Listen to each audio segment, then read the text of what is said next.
Kokomi is now an extremely desired character, and luckily for everyone, she and Raiden Shogun got their rerun super quickly. For a channel that outputs videos at such a snail's pace, I have multiple videos on Kokomi, which hopefully goes to show that she's actually a pretty nice character to have. You can watch those other videos if you want to know exactly what's up with her, but basically I think now players have realized it's really nice to have a casual friendly / comfort character like Kokomi. Obviously, she might not be your top tier DPS, but she definitely has some decent potential with her elemental burst. More importantly, she has insane support options that make her such a phenomenal character in harder content. As usual, if you want to tap into everything that Kokomi can offer, I've got you covered. This guide will include the standard artifacts and weapons to team compositions and general playstyles.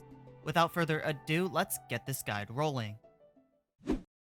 Starting off with an overview of Kokomi, I've kinda already given you guys an explanation as to why she's rising in popularity, but let's talk a little bit more about what she actually does. This way we can get an idea of what artifacts and weapons we want to focus. First things first, Kokomi has two different playstyles. She has the dominant playstyle of being a support that can heal and buff your characters, but she also still has the secondary playstyle of being a DPS that was explored upon her initial release. The supportive playstyle focuses primarily on her elemental skill, which summons her jellyfish to deal damage to surrounding enemies and heal surrounding party members. On paper, this ability is nothing more than just decent, with a 12-second duration and a 20-second cooldown. However, there are two things that turn this ability into one of the most valuable abilities in the game. The first thing is Kokomi's Ascension talent, which states that if Kokomi uses her elemental burst with the jellyfish active on the field, it refreshes the entire duration of the skill. This ensures that we have a 100% uptime on Kokomi's jellyfish, and it's an extremely powerful tool when combined with the second point that I'm about to mention. Second thing that makes Kokomi's jellyfish so valuable is the internal cooldown of the ability, or rather the lack of it. If you're not into theory crafting, I'm basically saying the jellyfish is good because it applies hydro onto enemies every single time it pulses, rather than every other time. This hydro application makes her a stellar support for characters that want to utilize freeze, vaporize, or electrocharged. If you want more ideas on what characters Kokomi can support, I'll cover some of her best teammates towards the end of the video. But moving into Kokomi's second playstyle, we have the main DPS playstyle. Again, while she's not a top tier DPS by any means, she's super easy to pilot and she can drive teams with off-field damage dealers like Xiangling or Beidou. You actually don't want to pull her signature weapon for this playstyle unless you're a heavy spender, but one thing that definitely helps her personal damage is her C1, so definitely try getting your hands on that if you can. Overall, the DPS playstyle is centered around Kokomi's Elemental Burst, which grants HP scaling on her normal attacks, charge attacks, and elemental skill for 10 seconds. With her second Ascension talent, building healing bonus will also increase the amount of HP scaling that you get from her Elemental Burst. With these three things in mind, a main DPS Kokomi will want to focus as much healing bonus and HP as possible. And lastly, let's cover two downsides of Kokomi, one for each playstyle. For a support Kokomi, you're going to need a lot of energy recharge because you spend a lot of time off-field. Kokomi's jellyfish only generates one hydro particle per tick, which means you're going to want anywhere in the ballpark of 180% energy recharge on a support Kokomi.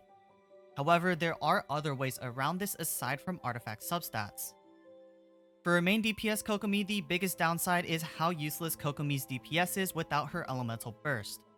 Since her burst only lasts 10 seconds and has an 18-second cooldown, you're going to need other characters that can take up field time for about 8 to 10 seconds before switching Kokomi back in. You can use this time to generate energy for your off-field characters like Xiangling and Beidou, or you can use another sub-DPS character like Raiden Shogun to share the field time.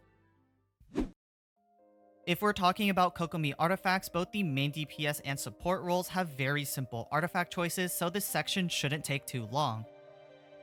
No matter if you're using Kokomi as a DPS or a support, her best artifact set is the 4-set Ocean Hued Clam by a long shot. This turns Kokomi's absurd amount of healing into consistent damage, which is definitely something she needs considering that her DPS is nothing special without her elemental burst. If you're still in the process of farming the 4-set Ocean Hued Clam, then we do have a few alternatives for both playstyles. If you want to play a DPS-oriented Kokomi, then the 2-set Maiden's Beloved and the 2-set Ocean Hued Clam is a solid option to use in the meantime. Maiden's Beloved is a nice 2-set for Kokomi, and many players will have access to spare pieces due to the fact that Viridescent Veneer is such a popular and powerful artifact set. While you farm your support sets for your Animo characters like Sucrose or Kazuha, make sure to look out for the potential Kokomi pieces as well. If you want to play a support Kokomi, another option is the 4-set Tenacity of the Millilith. Since Kokomi's elemental skill does hit every 2 seconds, we can have 100% uptime on the 20% attack buff that this artifact set offers. It does make her personal damage quite atrocious, but for a support Kokomi, we're totally okay with that since our main goal is to heal and buff our other characters up. Aside from that, there are technically other viable options like the 4-set Heart of Depth for a main DPS Kokomi, or the 4-set Maiden's Beloved for a support Kokomi. However, I'd advise you to stay away from any of these full 4 sets because ultimately the other options aren't worth chasing. Our end goal is to get Kokomi on the 4-set Ocean Hued Clam, and we don't want to divert too much resin away from that domain when we're farming for Kokomi. As for her artifact sets, Kokomi is quite different from the rest of Genshin's characters because we don't want to focus crit. The Sands wants HP percent, the Goblet wants Hydro damage bonus, and the Circlet wants healing bonus. A couple things to elaborate on these choices. First things first, healing bonus is always going to be mathematically better than HP percent in the Circlet, so definitely aim for that without exception. Second, in the Goblet slot, a main DPS Kokomi will always want Hydro damage bonus because again, it is mathematically better than HP percent. However, a support Kokomi can choose between either HP percent or Hydro damage because we're not focused on damage for support. So if you feel like you need more healing, HP percent is a viable choice in the Goblet as well. And last but not least, a support Kokomi can also use energy recharge in the Sands over HP percent. The reason being is because Kokomi will not get as much energy when she is off the field, so we need a little more energy recharge to compensate the support playstyle. If you do run energy recharge in these Sands, make sure to run HP percent in the Goblet so we have decent enough healing. And lastly, if you're running a DPS Kokomi, always use HP percent in the Sands and get energy recharge in substats. 160 energy recharge is a good benchmark to hit for the main DPS playstyle, since Kokomi will absorb a lot of energy particles while she's on the field. Prototype Amber makes your energy problem much less prevalent, but generally a support Kokomi should be around 180% energy recharge.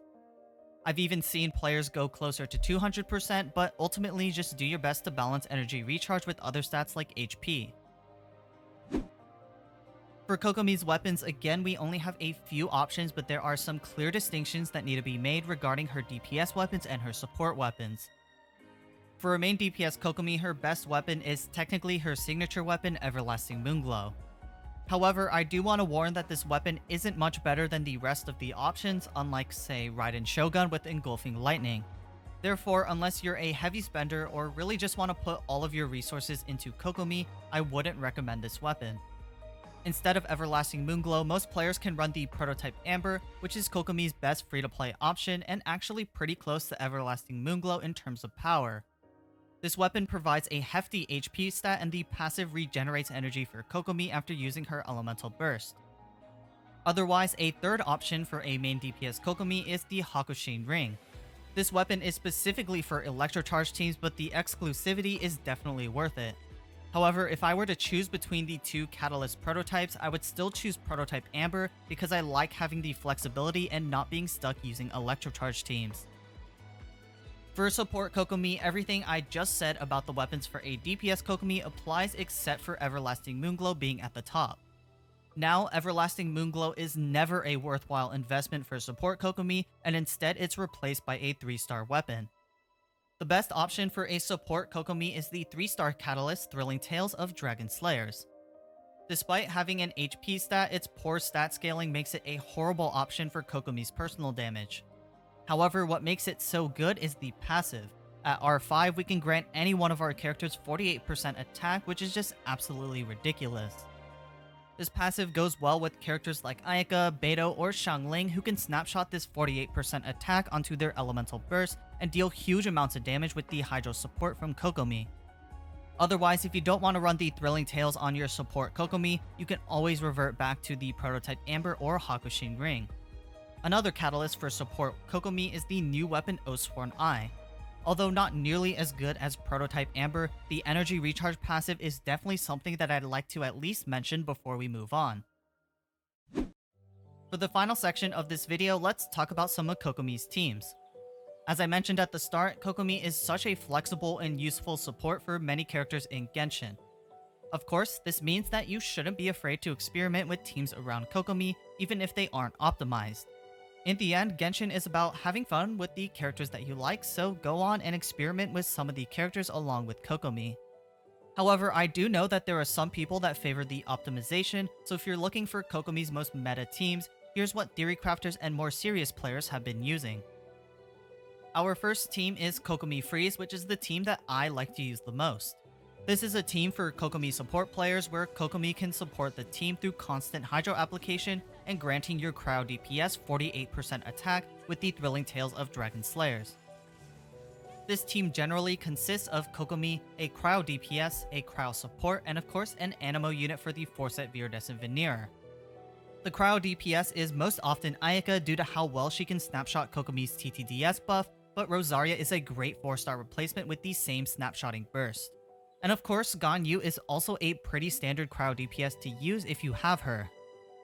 The cryo support slot can be anyone who adds additional buffs. If you're not using Rosaria as your cryo DPS, she can also work in this slot as a crit rate buffer.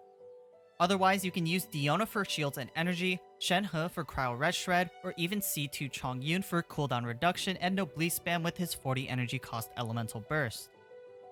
And of course, the Animo unit can quite literally be any Animo support. Obviously, Kazuha is going to give us the highest potential damage, but Venti is a popular option for energy, while Jean and Sayu are popular options that give us double healers in this team when paired with Kokomi. Our next team is the Taser/Electrocharge team, which makes use of DPS Kokomi. Here, Kokomi will drive off-field electro units like Raiden, Beidou, and Fischl, while she deals damage for the 10-second duration of her elemental burst. The team consists of Kokomi, Beidou, another electro character, and Sucrose. Kokomi and Beidou are the core of this team, as Beidou solves a lot of Kokomi's problems with big groups of enemies. Meanwhile, we need a second electro character to pair with Beidou so we can get the electro resonance and generate tons of electro energy. The most popular picks here are either Fischl or Raiden Shogun, but another character like Electro MC or Yai Miko also work. It should be no surprise that Sucrose is here to swirl elements around, group enemies, and share her elemental mastery for stronger electrocharge reactions. Kazuha is a substitute here as he performs the same exact role with an elemental bonus damage buff instead of an elemental mastery buff. There are lots of variations to this Taser team, but specifically for Kokomi, I think this setup covers most of the bases when it comes to building an all-around team. And last but not least, we have the community favorite in the Sukokomon team.